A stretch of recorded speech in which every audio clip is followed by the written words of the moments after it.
curso de técnica cirúrgica eu vejo que ele é importante para os estudantes de veterinária, por quê? Porque é uma oportunidade de treinar habilidades cirúrgicas práticas, né? A gente vê que a maior parte das faculdades acaba tendo muito conteúdo teórico e o estudante não tem a oportunidade de treinar, de colocar a mão na massa ali na real. E a gente sabe que a cirurgia não é uma disciplina teórica, é uma disciplina que exige treino. E é isso que eu sinto que os estudantes vêm fazer aqui com a gente: treinar, treinar e treinar. O veterinário que já é formado vem para o curso de técnica cirúrgica para conseguir lapidar informações que ele já tenha, pegar novas informações de forma rápida, detalhada e conseguir treinar de forma prática tudo aquilo que ele ou não faz por insegurança ou que ele quer aprender a fazer para começar a trabalhar de uma forma nova dentro da sua rotina.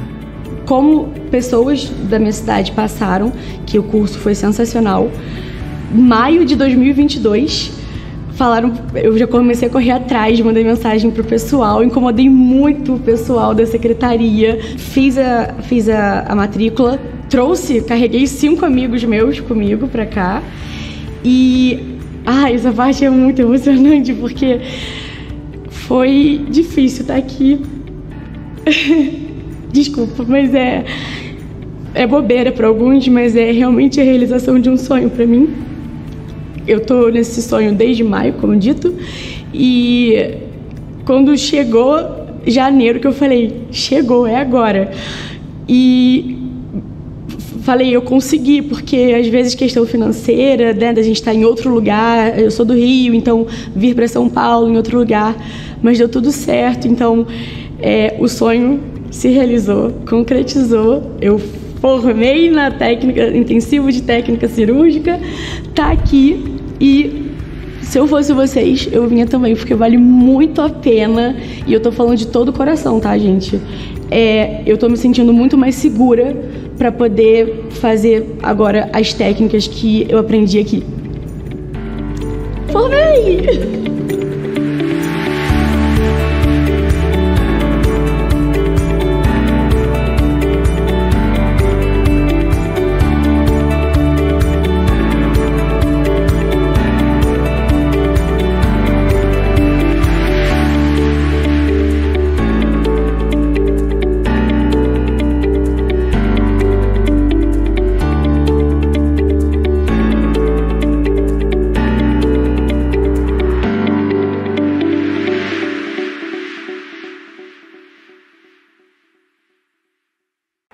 Fala pessoal, tudo bem? Sejam bem-vindos a mais uma aula semanal. Como vocês já sabem, todas as quartas-feiras aqui no canal do YouTube do Cirurgião Clivepa, às 20 horas, a gente passa um monte de conteúdo para vocês de cirurgia se manterem atualizados, estarem em contato com a gente, manterem os estudos em dias. Então, sempre estejam atentos aí ao nosso canal do YouTube, porque toda quarta-feira, às 20 horas, tem uma aula com alguém do nosso núcleo de equipe de cirurgia e de vez em quando alguns convidados especiais aparecem por aqui também para vocês acompanharem uma matéria bem completa, um material bem didático aí para vocês, tá bom? Na aula de hoje a gente vai ver aí como fazer uma esplenectomia, tá bom? Então a gente vai conversar ali sobre conceitos básicos de anatomia e vascularização que estão ligadas diretamente ao baço, tá? E aí eu vou mostrar para vocês as técnicas que a gente tem referente aí ao baço, a uma esplenectomia que a gente pode realizar. Tudo bem? Para quem ainda não me conhece, para quem é a primeira vez aqui no YouTube do Cirurgião Clivepa, meu nome é Martim Carlos Toscano, tenho 32 anos, sou um dos instrutores aqui do núcleo de cirurgia da Clivepa São Paulo, tá? Fiz a minha residência aqui, trabalhei já no hospital público, hoje trabalho aí um pouco na gestão dos hospitais públicos linkados aí à Clivepa São Paulo e dou algumas aulas aí nos cursos também e de vez em quando faço algumas cirurgias aí tanto no hospital quanto nos particulares parceiros nossos, tá? Para quem quiser, tem aí o QR Code do meu Instagram, tá super convidado a me seguir e acompanhar um pouquinho da minha rotina aí. Fica outro convite também para vocês, tá? Para quem ainda não segue, esse aí é o nosso principal Instagram do Cirurgião Clivepa, aqui que a gente posta um pouco da nossa rotina, um pouco da nossa vida nos cursos aí e as coisas que a gente faz, tá? Então um Instagram aí mais profissional, onde a gente vai ter todo o nosso dia a dia, vai estar mais vinculado a esse Instagram. Então para quem ainda não segue, fica um convite mais especial aí para vocês também seguirem os Instagram do Cirurgião Clivepa. Tá?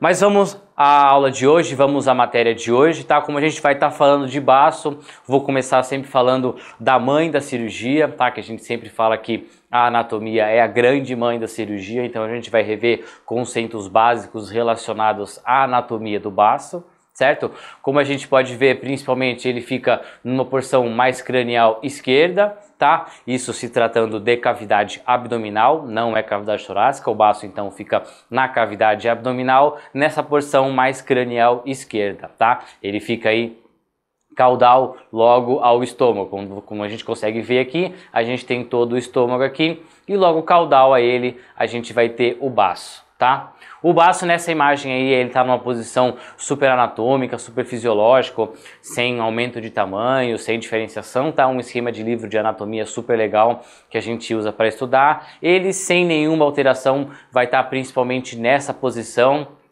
e até mais de comprido aí em relação ao estômago, tá? Quando a gente, pra galera aí que já opera ou para quem já acompanhou uma cirurgia de cavidade aberta, a gente pode ver muitas vezes esse baço não encolhidinho aqui logo abaixo do estômago, muitas vezes a gente vê ele mais de comprido aqui na cavidade, né? Isso acontece geralmente porque ele vai estar com algum aumento de tamanho ou alguma coisa causou aí que ele tem esse deslocamento. É super comum, tá? Não tem nada tão ruim assim relacionado a essa mudança da posição, mas eu preciso que a gente saiba que a posição mais fisiológica dele é dessa daí, dessa forma, mais encolhidinho ali, logo caudal ao estômago, mas a gente pode pegar ele aí de outras formas também, tá?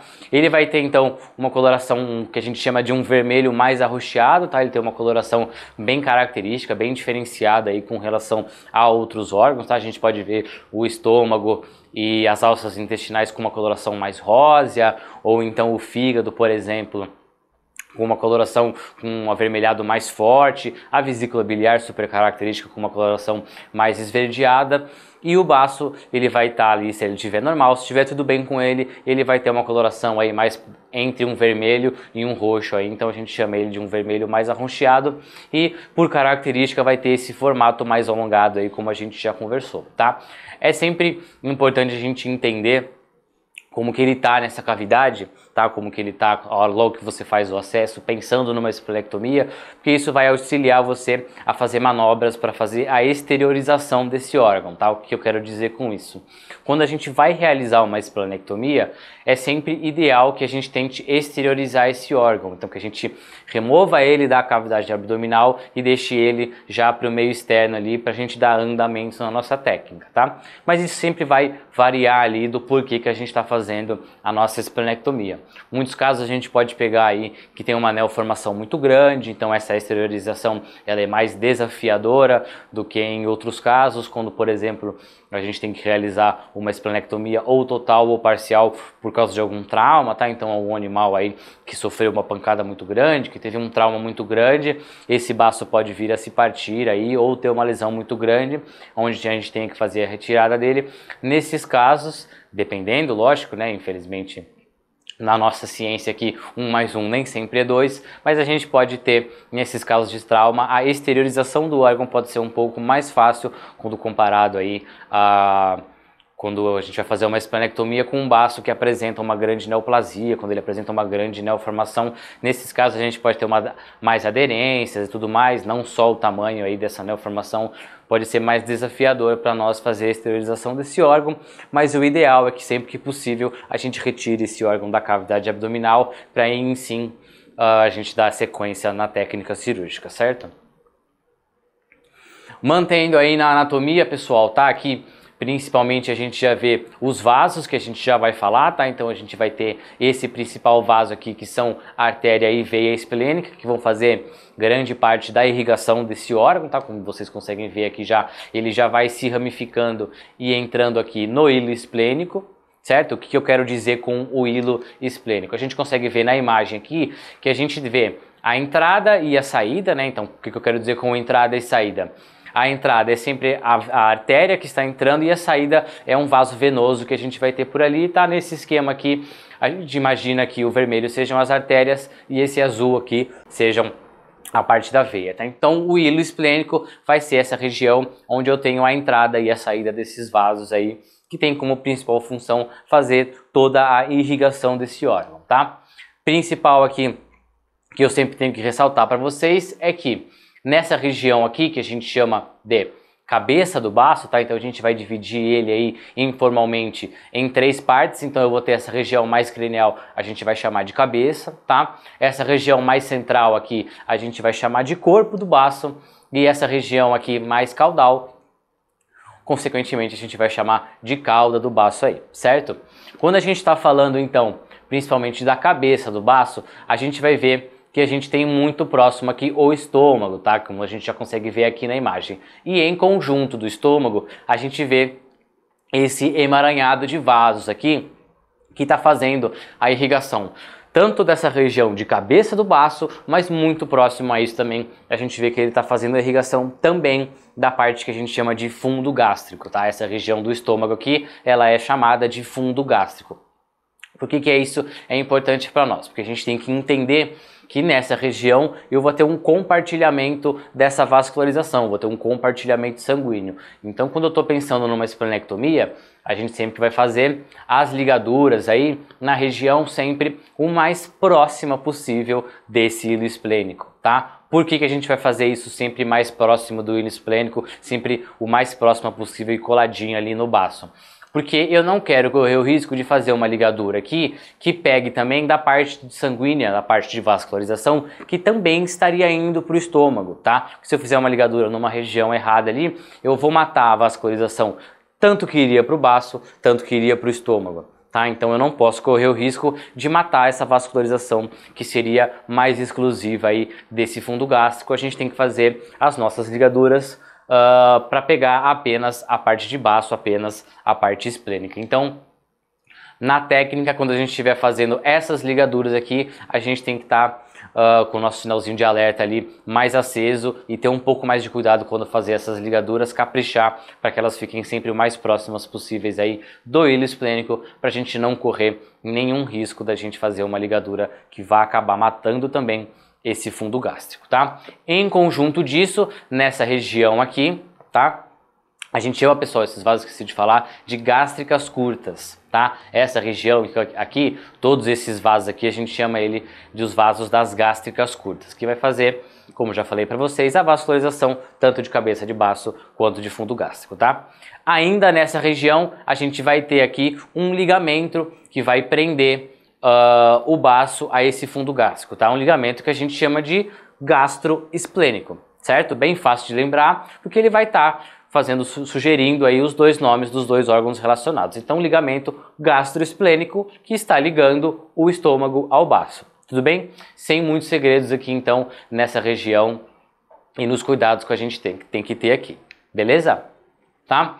Aqui a gente tem uma imagem de um cadáver, tá? Que é bem interessante aí pra gente ter esse tipo de imagem nos nossos estudos, e se você tiver na sua disposição aí conseguir fazer um treino em algum cadáver que tenha em disposição ou na sua faculdade ou na clínica que você trabalha ou faz estágio, se você tiver oportunidade, sempre estude anatomia aí nos cadáveres, é sempre bem legal, tá? É sempre bem diferente aí para a gente conseguir entender a diferença dos esquemas dos livros, que são ótimos para a gente ter uma ideia inicial de como é uma anatomia, mas para a gente ter uma visualização mais prática, um estudo no cadáver é sempre mais interessante aí, porque quando comparado com um desenho, né, com um esquema aí que a gente pode ter.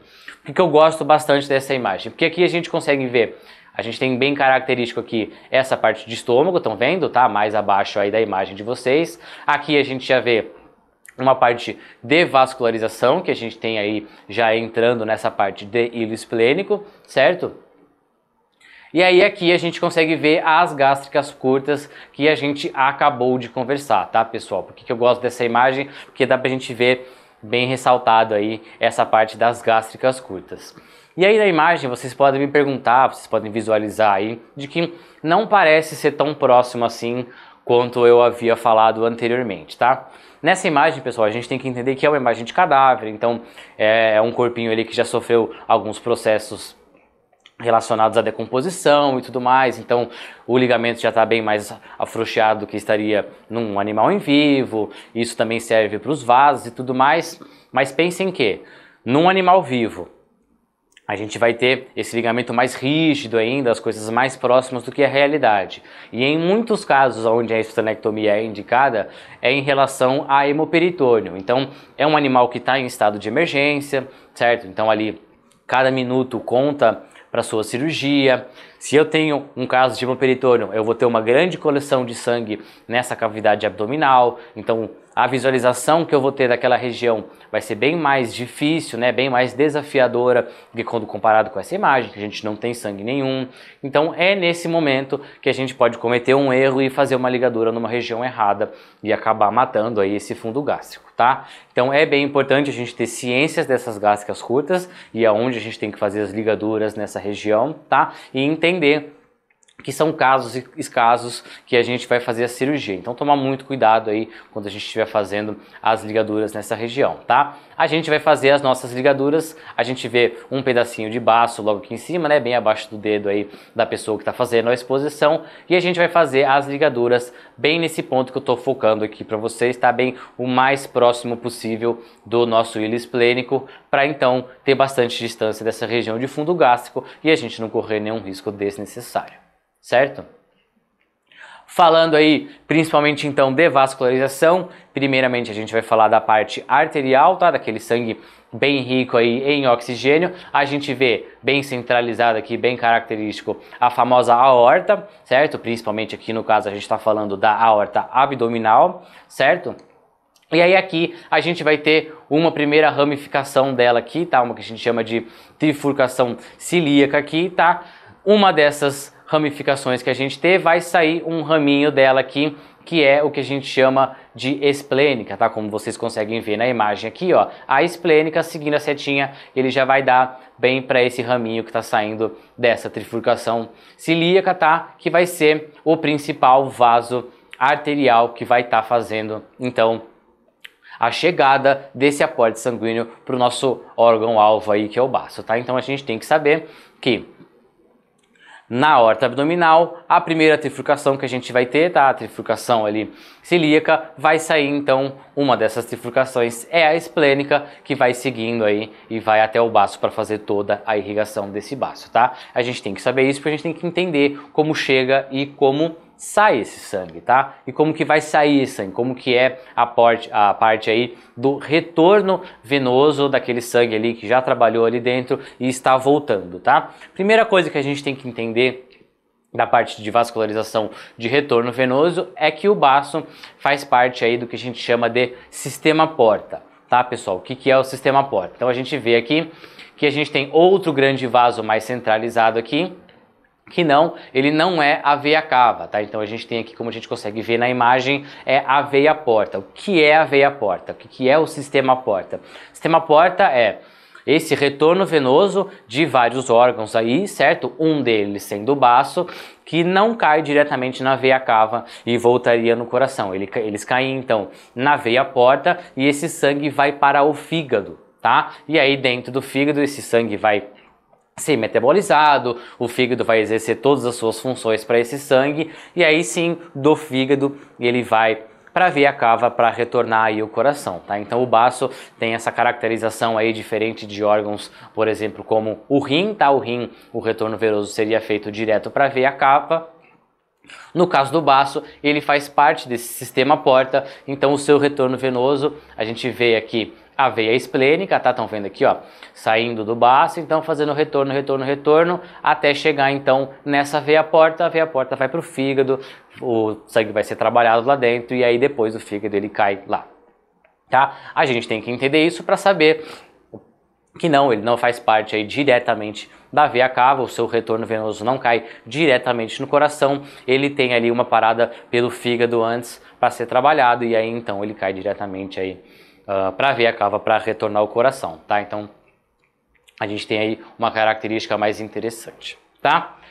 Quando que a gente vai planejar, como que a gente vai saber se eu tenho que fazer uma esplenectomia, se eu vou só acompanhar aí o caso a caso, tá? Primeira coisa que a gente vai sempre indicar aí para os tutores vai ser sempre um exame de imagem, tá, pessoal? Principalmente aí exames de ultrassonografia e um exame de tomografia computadorizada abdominal, nesse caso que a gente está falando do baço, certo? Quando que a gente vai indicar um ou outro, tá? Acho que o primeiro passo aí, um exame que é muito mais de fácil acesso, né? A grande maioria das clínicas aí vai ter um aparelho de ultrassonografia, ou caso não tenha na própria clínica, consegue chamar um profissional de imagem volante aí que tem o seu próprio aparelho que leva até o local. Então esse é um serviço de muito mais fácil acesso e tudo mais. E ele também é um serviço muito mais barato do que quando comparado com uma tomografia. Então, como um acompanhamento inicial ali, ou por essa acessibilidade muito mais fácil, a gente sempre acaba pedindo inicialmente um exame de imagem de ultrassonografia, tá? E aí através desse exame a gente vai ver se tem alguma alteração nesse baço, se apresenta ali alguma neoformação, se eu já tenho que planejar a retirada desse baço por causa daquela imagem, ou se eu vou só fazer acompanhamento disso, tá? A gente tem várias diferenciações aí. O baço é um órgão muito importante para o corpo, tá? Não caiam aí na balela de achar que eu posso retirar o baço só porque o animal consegue viver bem sem ele. Ele tem funções muito importantes aí para o organismo e a gente sempre vai tentar preservar esse baço ao máximo possível, tá? Então, um exame inicial interessante aí vai ser o ultrassom e lá a gente vai ver. Por exemplo, a gente pega num exame, a gente vê uma neoformação ali que o nosso colega da imagem fala que tem 0,5 centímetros ou até 1 centímetro. Nesses casos, neoformações únicas de tamanho muito pequeno, a gente acaba não indicando inicialmente a retirada do baço, tá? Mesmo a gente ainda não sabendo o que é, podendo ser maligno ou benigno, tá? Você pode ali indicar apenas o acompanhamento, para ver se aquela neoformação está tendo um crescimento muito acelerado ou não. Então descobriu que tem ali uma neoformação de tamanho pequeno, a gente pede ali o retorno daquele paciente para fazer um novo exame de imagem num intervalo aí de 1 mês, tá? E aí a gente vai acompanhando. Fez no próximo mês, continua com aquele tamanho. Fez no mês seguinte, continua com aquele tamanho. Aí a gente pode pedir exames de imagem mais espaçados, tá? Mas em alguns casos a gente pega, tinha lá uma única formação muito pequena, pediu o exame dali 1 mês, você viu que aumentou de tamanho ou apareceu novas neoformações ali naquele exame de imagem, aí a gente já pode começar a planejar a então retirada desse baço para entender o que está acontecendo ali. Em conjunto disso, tá? Se você conseguir casar isso junto com uma biópsia guiada, né, através de Trucut aí, para a gente fazer uma coleta daquele material e saber se aquilo é uma neoformação maligna ou se é apenas um hematoma esplênico, onde eu só vou ter um desarranjo celular ali, vai ajudar muito a gente a fazer a triagem daquele caso e chegar num diagnóstico mais preciso, tá? Então, tentar aí, se possível, casar o exame de imagem com uma biópsia aí esplênica para a gente entender o que está acontecendo lá dentro, tá? Quando que a gente vai indicar, então, uma tomografia computadorizada? Você fez ali o seu exame de imagem e, diferente dos casos que eu falei anteriormente, você pega o laudo ali daquele ultrassom e o colega descreve que existe uma neoformação de tamanho imensurável, por exemplo, ou você pega aquelas neoformações onde ele cita que tem 15 centímetros por 12, por tal, tamanhos muito exagerados, onde isso dificulta a gente saber até se realmente vem do baço ou se pode vir de outros órgãos, tá? Então aí, nesses casos, a gente acaba fazendo a tomografia, que é um exame muito mais rico em detalhes, tá? Então, através da tomografia, ele vai saber a real origem daquela neoformação, se é do baço ou se não é, e aí, através disso, a gente consegue ter um planejamento cirúrgico muito mais fiel àquele caso, àquele diagnóstico que a gente está tendo, tá? Então, nesses casos, a gente acaba dando prioridade aí, esses casos mais desafiadores, de tamanho muito exagerados aí, a gente acaba fazendo o pedido da tomografia computadorizada para saber a real origem daquele problema e ter um planejamento cirúrgico mais fidedigno à realidade. tá? Mesmo sendo um exame mais caro, ele também vale muito a pena para esses casos aí, a gente sim acaba indicando a tomo para casos de esplenectomia também, tá? Lógico que aquilo vai variar, tá, pessoal? Se é um animal que está em hemoperitônio, aí a gente não tem nem tempo de mandar aquele animal para fazer uma tomografia. Aí a gente vai com o diagnóstico prévio aí, só do ultrassom mesmo, em conjunto com o exame de hematócrito pareado, por exemplo, enfim, aí é outro bate-papo, mas eu preciso que a gente entenda aí as diferenças do porquê de um exame e o porquê do outro exame, tá? Falando agora do principal aí, do que a gente gosta de verdade, que é a técnica cirúrgica, a gente vai ter aí então 3 técnicas principais relacionadas ao baço, tá? Então sendo eles aí a esplenorrafia, tá? O que eu quero dizer com esplenorrafia? Então, em alguns casos aí, onde eu tenho algum trauma, e esse trauma não chegou a fazer uma separação das partes daquele baço ali, mas sim alguma laceração ou algum corte aí na parte de cápsula esplênica. Nesses casos aí a gente pode fazer só uma rafia, tá? Então só uma sutura para fazer o fechamento ali e preservar aquele órgão. Lógico que eu tenho que ter certeza que eu não tenho nenhuma neoformação envolvida, que foi só uma origem traumática, tá? Uma coisa relacionada a trauma que veio a causar esse caso. Para esses casos a gente acaba só fazendo uma rafia aí, tá? A gente pode fazer aí um simples contínuo aí para esses casos, tá?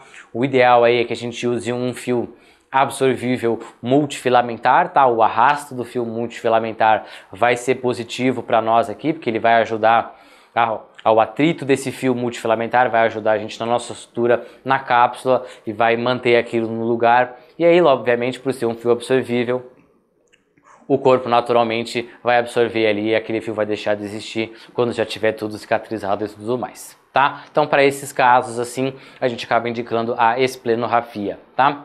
Uma esplenectomia parcial, por exemplo, onde eu tenho alguma neoformação que esteja ou em cabeça de baço ou em cauda de baço, tá? Por que tem que ser específico nessa região? Como a gente viu naquela parte de vascularização e na anatomia, a gente vê que a esplênica, né, antes dela se mega ramificar lá no baço, a gente vê que ela tem uma entrada principal ali na parte de corpo esplênico, tá? Então, se a gente tiver que retirar aquela região, a gente acaba matando toda a vascularização que a gente teria para o baço, então a gente tem que fazer a retirada do órgão por um completo. Se eu tenho alguma neoformação ou algum trauma muito grande aí, que seja ou em cabeça ou em cauda, aí a gente consegue fazer a realização, então, nos casos, a gente consegue indicar para esses casos as esplenectomias parciais, tá? E aí, por fim, a esplenectomia total, que é então a retirada completa do órgão, tá? Que a gente pode indicar, para como a gente acabou de falar, em traumas na região de corpo esplênico, onde a veia e a artéria esplênica estão comprometidas, ou em algum caso onde eu tenho uma neoformação com um tamanho muito exagerado, tá? Ou então em casos onde eu já fiz uma esplenectomia parcial por neoformação, e aí eu mandei aquela amostra que eu retirei para fazer o exame histopatológico, e o meu patologista falou que é uma formação maligna, então a gente volta a reoperar esse animal e faz a retirada por completo desse órgão, e o ideal seria também a gente sim fazer, nesses casos de neoformações, a retirada também do linfonodo esplênico, que fica bem próximo ali da região, tá?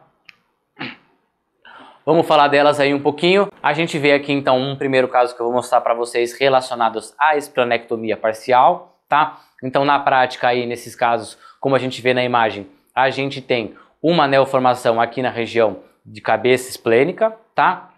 E aí, nesse esqueminha aqui, eles colocaram sendo realizados aí com as pinças para fazer a compressão daquela região, tá? E fazer um garrote aí através das pinças para diminuir os sangramentos daquela região. Isso pode ser feito com pinças sim, tá, pessoal? Só toma cuidado que essas pinças que a gente tem na imagem aí são pinças atraumáticas, tá? Não é aquela pinça comum que a gente tem na caixa, não é aquela Kelly, não é uma Kosher, por exemplo, que são pinças traumáticas, elas vão machucar muito esse órgão, tá? Para esses casos aqui a gente acaba indicando aí pinças de Doyan, por exemplo, que são pinças atraumáticas que podem ser colocadas no baço, que ela deixa um pouquinho de trauma, tá? Ela não deixa de ter a ausência por completa de trauma, mas é um trauma completamente menor do que quando comparado com uma pinça de Kelly, por exemplo, tá? Então sim, a gente pode fazer através dessas pinças atraumáticas, ou então A gente pode fazer uma compressão digital ali, também colocar o órgão entre os dedos ali e comprimir um pouco ali para diminuir a vascularização daquela região e ter um sangramento muito menor, tá? As duas técnicas são descritas, as duas técnicas são aceitas, então tanto com as pinças atraumáticas, tanto com a compressão digital ali, a gente pode fazer isso que ele está fazendo na imagem aí, tá? Então aí é importante ressaltar nessa imagem aí que a gente conversou no comecinho da aula, nessa imagem está bem clara, é um exemplo ótimo aí para a gente ter ideia do que eu quis dizer com aquela exteriorização do órgão, tá? Então vejam como esse paciente aqui, o baço, está super para fora da cavidade, tá? Ele está bem exteriorizado, o que facilita muito a nossa técnica cirúrgica, tá? Depois disso, a gente vê uma neoformação aqui bem em cabeça esplênica e a gente vai fazer então a compressão via digital ou colocar as pinças aí para fazer a retirada dessa neoformação, tá? Ideal nesse momento, pessoal, ter o histopatológico transcirúrgico, tá? Então, ter um colega patologista aí com você no momento da sua cirurgia, porque você vai retirar aquela amostra, vai retirar essa neoformação que a gente tem na imagem e você já dá para o patologista, ele vai, lógico, trabalhar ali naquela peça e vai fazer a leitura através do microscópio e vai conseguir te falar se aquilo é uma neoformação maligna ou benigna, tá? No caso das malignas, então, a gente tem que fazer a retirada por completa do órgão, mas se for uma neoformação benigna, a gente pode prosseguir, então, com a nossa esplenectomia parcial, tá? E aí depois, fazendo a nossa esplenectomia parcial, a gente vai ter o final da nossa cirurgia com essa característica principal, tá? Como que a gente faria, então, a nossa rafia naquela região para fazer o fechamento desse órgão e eu não ter um sangramento contínuo naquela região? A gente vai fazer duas suturas, tá? Imaginem que a gente está olhando de frente com aquele baço cortado, certo? E aí a gente está olhando aqui e aí eu vou ter na minha mão aqui a parte de cápsula, certo? E internamente aqui a parte de baço também. Na parte de cápsula, a gente vai fazer uma primeira sutura um pouco distante da borda, onde a gente vai fazer um U contínuo, né? Vai fazer uma sutura de colchoeiro ali, onde a gente vai trançando aquele fio, ocluir a região e a gente não ter sangramentos, tá? Essa é a primeira sutura que a gente vai fazer. Então a gente faz ela aqui um pouco mais distante da borda da cápsula, certo? E aí depois, na cápsula em si, a gente vem bem próximo, pegando a cápsula, a gente vai vir com o nosso fio, tá? E aí a gente vai fazer então uma sutura contínua nessa região de cápsula, então pegando bem na borda da cápsula aqui, só que não passando por inteiro por dentro do braço, por dentro do baço. A gente vai pegar a cápsula, vai pegar a nossa agulha, passa na cápsula de um lado, tira o fio por completo e aí entra com ela de novo aqui para a gente pegar só a cápsula do outro lado. E aí quando a gente fechar, quando a gente cerrar então a nossa sutura, ele vai fechar uma borda de cápsula com a outra e a gente vai ter o fechamento correto da cápsula desse baço, tá? Então relembrando, a gente vai fazer duas suturas, uma de colchoeiro para a gente fazer o fechamento daquele órgão e não ter um sangramento contínuo e uma outra pegando apenas a cápsula para a gente fechar ali e auxiliar também o excesso de sangue perdido ali, mas para auxiliar também a cicatrização ali, as cápsulas se tocando vão ter uma cicatrização muito melhor do que se eu deixar aquela porção de baço aberta na região. Tudo bem, pessoal? E aí a gente vai ter uma imagem final com essa característica aqui que a gente vê nessa imagem, tá? Então lembrem que aqui a gente consegue ver os dois planos de estrutura que a gente conversou. Aquela primeira, um pouco mais distante da borda, a gente consegue ver aqui, tá? Fazendo a compressão dessa região, que é aquele colchoeiro que a gente conversou, né? Aquele U contínuo, e bem nas bordas, abraçando uma cápsula na outra, a gente vai ter uma sutura contínua, fazendo aí a aproximação dos bordos de cápsula e auxiliando para nós. Tá? Vai ficar com essa característica final. Lembrando, mais uma vez, muito importante, vai mandar aquela amostra para um patologista e ele vai avaliar se aquilo é maligno ou benigno para a gente ter ideia se apenas a parcial está ótimo ou se eu tenho que avançar para uma esplenectomia total. Se for o caso da gente chegar para uma esplenectomia total, aí a gente vai ter uma técnica um pouco diferente aí do que quando comparado a uma esplenectomia parcial, tá? E aí, para falar da esplenectomia total, eu preciso entender que tem duas técnicas descritas, sendo uma delas aí muito mais segura do que a outra, mas como está descrito em livro, está descrito na ciência, eu vou falar das duas para vocês. A primeira é uma que eu pessoalmente não gosto tanto, tá? Mas ela está descrita. É uma que a gente vai fazer a ligadura, como vocês conseguem ver aqui, tá? Aquele principal vaso que faria a irrigação de todo o órgão. Então a gente faz uma ligadura única na veia e na artéria esplênica, e aí então, após isso, a gente faria as ligaduras apenas das gástricas curtas, tá? Então eu faço uma ligadura ali, as ligaduras nas gástricas curtas, e aí a gente já pode fazer a retirada do órgão. Por que que essa técnica, na minha opinião, ela é menos interessante do que a tradicional? Porque, esse vaso aqui, como vocês podem ver, foi feito um acesso aqui no momento, né? Para a gente ter uma visualização melhor aqui daquele vaso e saber se é ele realmente, tá? Por que ela é mais chata? Porque ela é mais desafiadora? Pensem que, num caso de uma peritônio, a gente vai ter toda aquela coleção sanguínea dentro da cavidade abdominal. Então, encontrar esse vaso em todo aquele banho de sangue que a gente tem lá dentro, a gente vai ter muitos coágulos sendo formados, eu posso ter inúmeras aderências aí, dependendo de caso para caso, então é muito mais desafiador a gente fazer a ligadura do vaso correto e principalmente a ligadura na altura correta desse vaso, tá? Como a gente consegue ver nessa imagem mesmo, nesse esquema de livro, a gente consegue ver que tem um raminho saindo logo antes aqui que ele fez a ligadura, tá? Esse é um raminho que está indo para o pâncreas. Ou seja, se a gente fizer a ligadura na altura errada, se por exemplo eu fizer essa ligadura aqui um pouco mais para trás aqui, a gente pode acabar colocando o pâncreas num risco muito alto aí de necrose sem a vascularização correta que iria para ele, tá? Por causa desses poréns, por causa dessa falta de segurança, essa visualização mais difícil, essa técnica não é tão comumente utilizada, tá, pessoal? Mas ela está descrita, então acho válido aqui a gente colocar para debater também, tá? Qual que é a técnica mais comumente utilizada, qual que é a técnica aí que a gente chama de tradicional? É quando a gente faz aquela esterilização do vaso, como a gente já conversou, tá? E aí então a gente faz as ligaduras super próximas aí do hilo esplênico, igual a gente consegue ver nessa imagem aqui, certo? Vocês estão vendo que toda aquela parte de aumento, toda a parte de vascularização, a esplênica aqui no meio, a gente consegue ver também, tudo isso vai ser preservado e vai ficar no animal. A gente vai fazer uma ligadura aqui e uma ligadura super próxima aí do hilo esplênico, e aí a gente vai cortando aí no meio para separar, então, para fazer a retirada por completa desse baço, tá?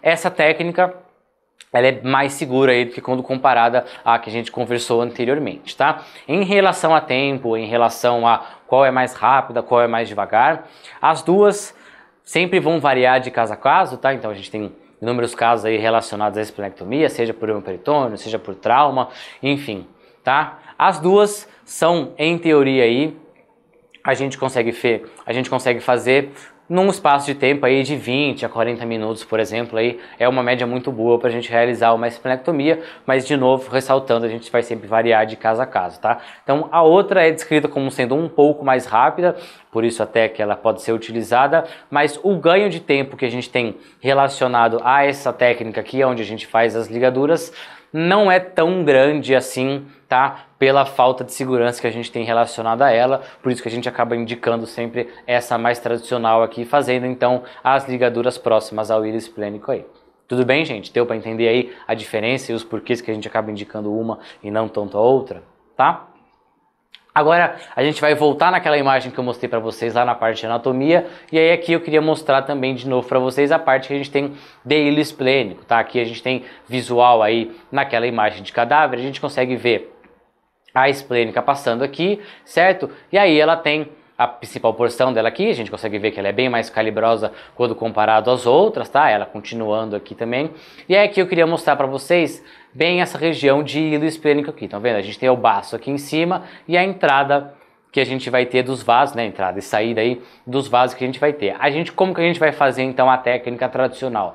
A gente faz uma ligadura nessa altura aqui, bem próxima mesmo ao baço, tá? E uma um pouco mais distante aqui embaixo, pra gente ter uma janela aqui, pra gente fazer a secção aqui no meio, pra gente cortar entre uma ligadura e outra, tá? É assim que a gente acaba realizando, então, a técnica tradicional. Existem variações dessa técnica tradicional? Existem sim, tá? Como que a gente pode fazer isso? A depender dos casos, a gente pode colocar uma pinça aqui em cima, no hilo esplênico, e uma pinça distal aqui, fazer a secção no meio, e aí pinça tudo, né? Tanto próximo ao hilo esplênico quanto distante dos vasos ali, corta sempre entre eles e faça a retirada do baço. Lembrando que, obviamente, depois de fazer a retirada do órgão, a gente tem que fazer as ligaduras abaixo das pinças que ficaram ali distantes, tá? Porque, obviamente, a gente não vai deixar as pinças dentro do paciente, então a gente vai depois fazendo as ligaduras abaixo dessas pinças e retirando as pinças.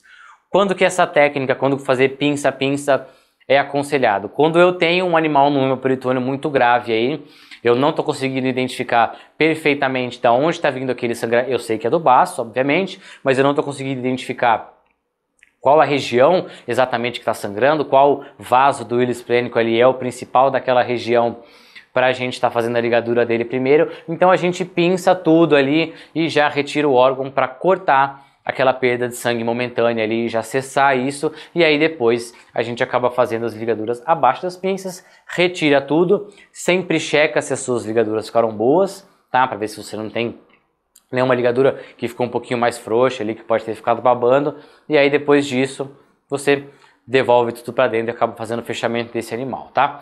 Uma terceira variação seria pinça no hilo esplênico e ligadura distante, e aí a gente fazendo o corte ali no meio, fazendo a secção ali no meio, tá? Essa terceira variação é a minha preferida, é o que eu gosto de usar na rotina, tá? Mas lembrando que a gente vai ter que ter uma caixa aí um pouquinho mais rica em pinças do que a gente tem na grande maioria das caixas, tá? Se é o seu caso, se você tem isso na sua clínica, se na sua caixa de volante aí, você tem um número grande de pinças hemostáticas, a gente pode fazer essa técnica. Então coloca uma pinça aqui, faz a ligadura embaixo e a gente já faz o corte no meio para já fazer a retirada do órgão com as pinças, e aí eu já fiz as minhas ligaduras, então ganho um pouquinho de tempo aí fazendo aquelas ligaduras lá que eu teria que fazer se eu tivesse ainda com as pinças também que iriam ficar no animal ali, tá?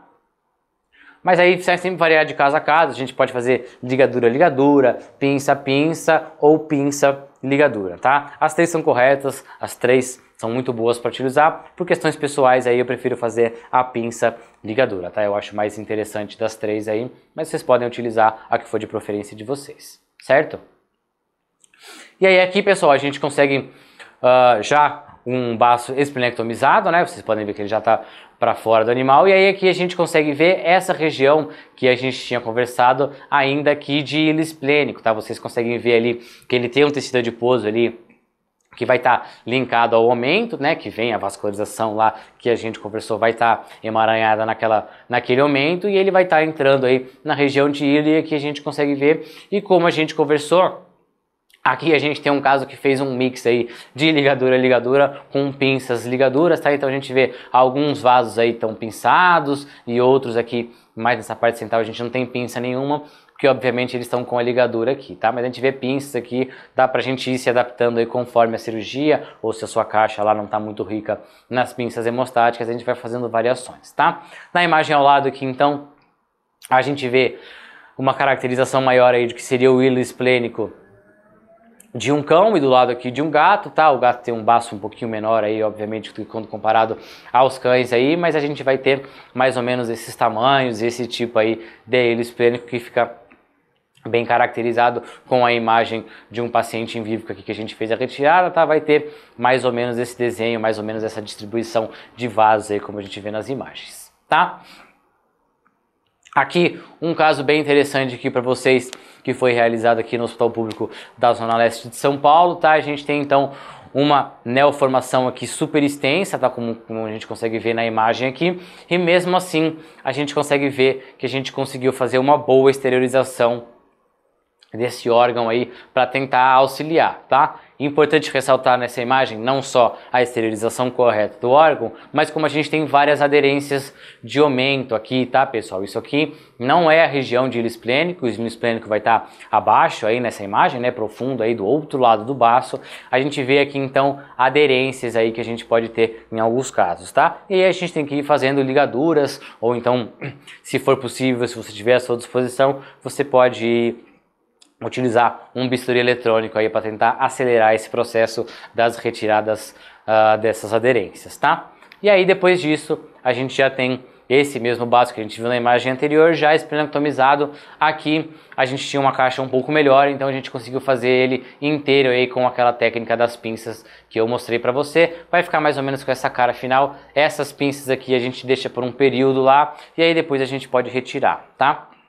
Ideal que a gente vai fazer para todos os casos, sem exceção, é mandar essa amostra aí para um exame histopatológico, tá? Para a gente entender o que estava acontecendo ali.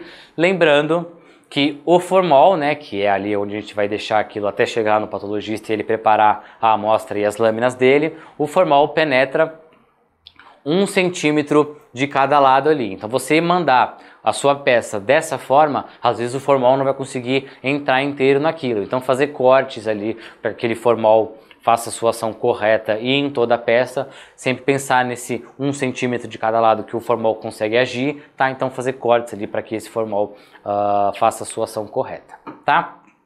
E aqui um outro caso aqui só para vocês, tá? Bem menor do que quando comparado ao antigo, mas aqui a gente também tem um baço esplenectomizado aqui também devido à neoformação, tá, pessoal? Essas são as 3 técnicas principais aí que a gente tem quando a gente está conversando sobre uma esplenectomia, tá? A caráter de curiosidade para vocês eu vou mostrar esse equipamento, tá? Essa pecinha aí que é muito legal, tá? É um pouco mais cara, sim, mas ela, se você tiver à sua disposição, se você conseguir fazer esse investimento, ela é extremamente aceleradora, digamos assim, de tempo cirúrgico, tá? A gente tem aí então um LigaSure, tá? Então o LigaSure essa é uma pinça do LigaSure, que é o que a gente está vendo aqui. O LigaSure em si é uma base, é onde a gente vai conectar essa pinça. E o que esse aparelho em conjunto dessa pinça vão fazer?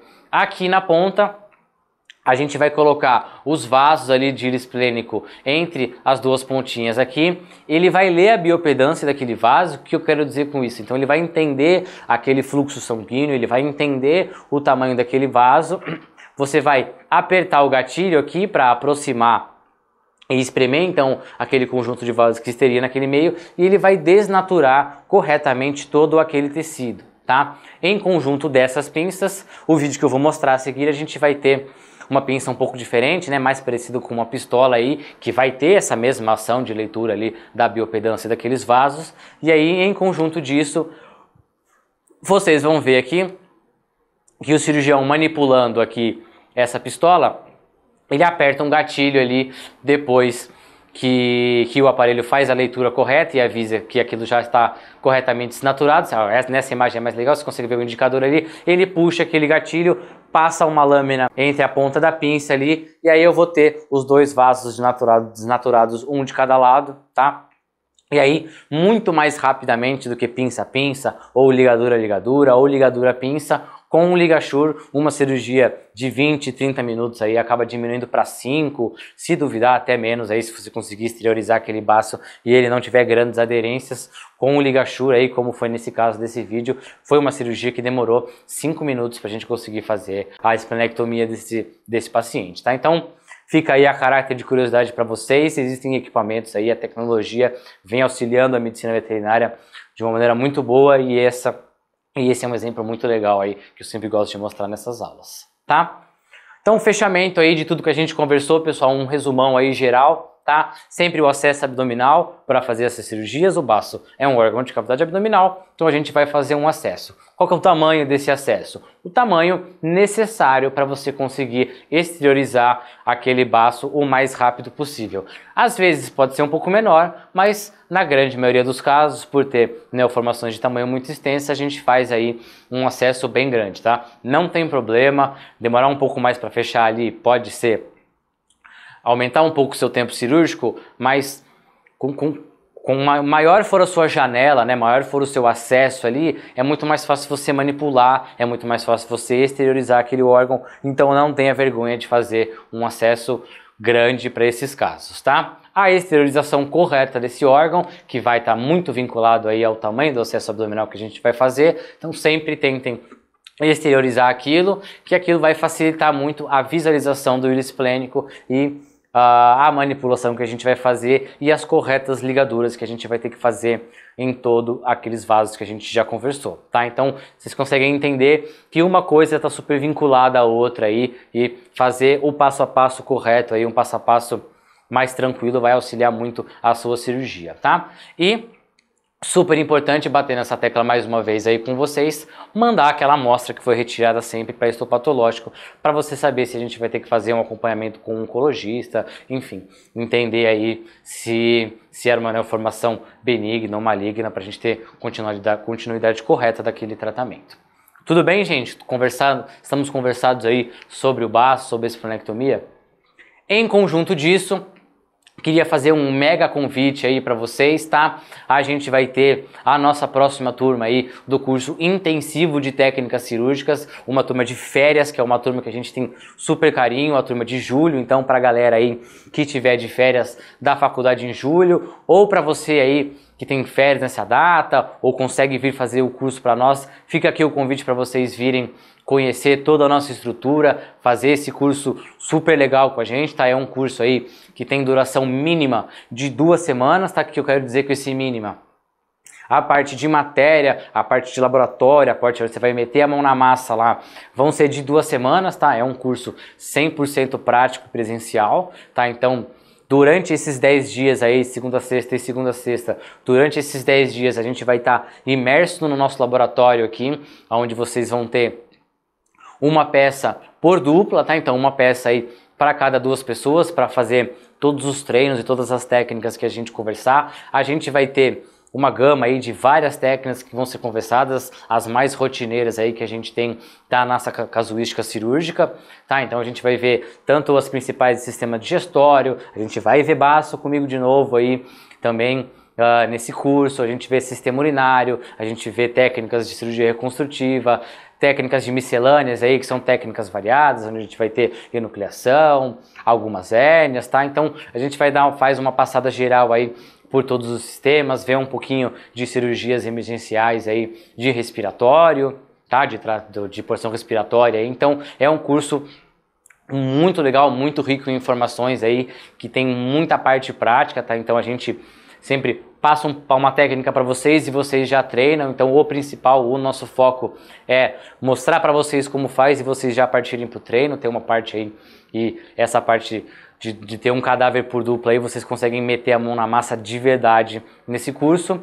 E tem uma semana bônus aí para a galera que quiser ficar, para quem quiser fazer um estágio aí nos nossos hospitais. Quem faz esse curso tem essa semana bônus para passar com a gente aí e conhecer toda a nossa rotina nos hospitais públicos aqui de São Paulo. Eu mega recomendo para que todo mundo que faz esse curso sempre fique nessa semana bônus, conhecer a rotina de hospital público, conhecer ali o dia a dia do centro cirúrgico, vai com certeza te deixar de boca aberta, tá? É uma rotina completamente maluca e diferente de um hospital particular. Então eu sempre falo aí para os nossos alunos para que eles fiquem e aproveitem bastante ali.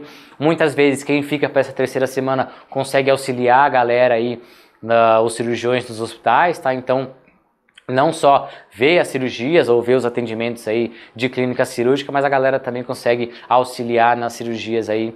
Se você tiver de bobeira lá, a galera acaba pegando esses estagiários para auxiliar e para botar para trabalhar, para conhecer um pouquinho mais de cirurgia, tá? Então, para quem tiver interesse aí, bate o celular aí nesse QR Code, vai cair com os nossos consultores aí, fala que você veio da minha aula e aí a galera vai conversar com vocês e aí a gente vai fazer um negocinho especial aí pra vocês, tá bom, pessoal? Fica aí o meu convite. Próxima turma em julho, se eu não me engano aí metade dessa turma já foi preenchida, então para quem tiver interesse, corre, garante sua vaga e vem conhecer a gente aqui, vem estar pertinho de toda a nossa equipe, dos nossos laboratórios e ver aí o nosso mundo de cirurgia aqui na Anclivepa São Paulo, beleza? Pessoal, eu queria agradecer aí para quem ficou até o final, tá? Foi uma honra aí e um prazer estar com vocês aí mais uma quarta-feira. Espero vocês numa próxima aí e muito obrigado. E aí galera, tudo bem? Eu sou o Robson Barros Pedro, sou de Brasília, sou médico veterinário há 15 anos e atuo principalmente ali na região do DF, do Distrito Federal. E hoje estou concluindo o curso intensivo de técnica cirúrgica aqui na Associação Anclivepa São Paulo. Eu escolhi a Associação Clivepa São Paulo, uma pelos professores, pela didática que já tinha um certo tempo que eu vinha estudando, vendo as melhores faculdades, cursos, e acho que a didática que tanto os professores, instrutores, monitores têm aqui na Associação Clivepa São Paulo é uma atenção diferenciada, é um curso diferenciado, e por isso, devido à minha trajetória profissional, sentia muita falta na parte de atualização, na parte de prática mesmo ali na cirurgia, e optei pela associação justamente por ter esse diferencial, por conseguir ministrar tanto na parte teórica quanto na parte prática a vivência que o médico veterinário precisa no seu dia a dia. Eu conheci a Associação Clivepa São Paulo há muitos anos atrás, ali nos congressos que tinha paulistas de clínicos veterinários, e sempre tive uma afinidade muito boa com a instituição, e hoje estou conseguindo efetivar um sonho que é estar dentro da Associação Clivepa São Paulo e vivenciar a rotina, tanto na prática quanto na teoria, da cirurgia em si. O que mais me chamou a atenção nesses 10 dias que a gente teve intensivo foi principalmente a atenção dos monitores, dos professores, a quantidade de animais que a gente pôde trabalhar, que a gente pôde aprender, que a gente pôde relembrar, tanto na parte teórica quanto na parte prática. Eu acho que foi o que mais me chamou a atenção nesses 10 dias que a gente teve intensivo. Extremamente recomendo esse curso, tanto para médicos veterinários recém-formados, quanto para médicos veterinários já experientes, para moldar, para a gente ver o que a gente pode estar melhorando no nosso dia a dia, na nossa rotina, atualizar principalmente, sempre baseado ali no que a literatura diz. Eu acho que esse é o principal diferencial que os professores estão conseguindo trazer com esse curso intensivo.